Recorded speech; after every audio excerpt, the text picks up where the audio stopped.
আবারও এক বিরল দৃশ্যের সাক্ষী হয়েছে রাতের আকাশ। সোমবার দেখা মিলেছে ব্লু সুপারমুনের। মহাজাগতিক নিয়ম মেনে চাঁদ চলে এসেছে পৃথিবীর খুব কাছে। তার অস্তিত্বের দেখা পাওয়া গেছে স্বাভাবিকের তুলনায় বড় আকারে। এ নিয়ে আগস্ট মাসে দুটি সুপারমুনের দেখা পেল বিশ্ববাসী।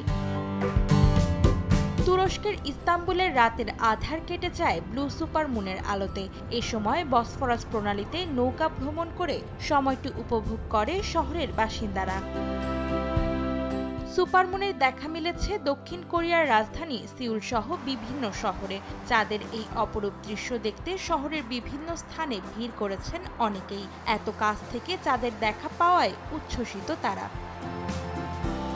ব্লু সুপারমুন নজর কেড়েছে পর্তুগাল ও স্পেনের আকাশেও। এদিন আলোয় ভেসে গেছে দেশ দুটির অন্ধকার শহরগুলো। নৌকায় কিংবা প্রমোত্তরিতে করে অনেকেই উপভোগ করেছেন এই মনোরম দৃশ্য। অর্ধেক পাউডারে দ্বিগুণ উজ্জ্বলতা। নতুন রিন অ্যাডভান্সড অর্ধেক পাউডারে দ্বিগুণ উজ্জ্বলতা।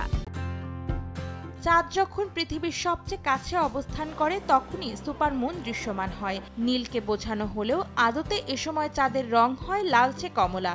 এক মাসে দুবার সুপারমুন দেখা দিলে দ্বিতীয়টিকে ব্লু সুপারমুন বলা হয়ে থাকে। অন্তরা সেন, সময় সংবাদ।